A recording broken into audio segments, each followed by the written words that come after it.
காலியிட்ட இடங்களை நிரப்புக. இவ்வுலகம் ஐம்பூதங்களால் ஆனது என்றவர் தொல்காப்பியர். வாடை காற்று வடக்கு திசையிலிருந்து வீசும்.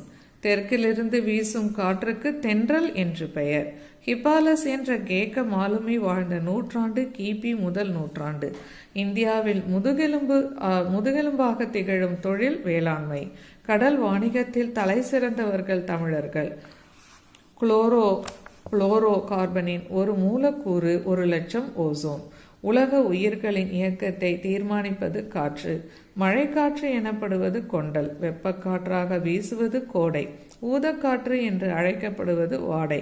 இதமான இயல்பு கொண்ட காற்று தென்றல். பழங்காலத்தில் கடல் கடந்த பயணங்கள் அனைத்தும் காற்றால் இயக்கப்பட்ட பாய்மர கப்பல்களால் தான் நிகழ்ந்தன. ஹிப்பாலஸ் பருவக்காற்றின் வழியில் யவன கடல் வாணிபம் பெருகிற்று. இந்தியாவிற்கு தேவையான 70 விழுக்காடு மழை அளவினை தென்மேற்கு பருவக்காற்று கொடுக்கிறது. இந்தியாவில் காற்றாலை மின் உற்பத்தியில் தமிழகம் முதலிடம் வகிக்கிறது.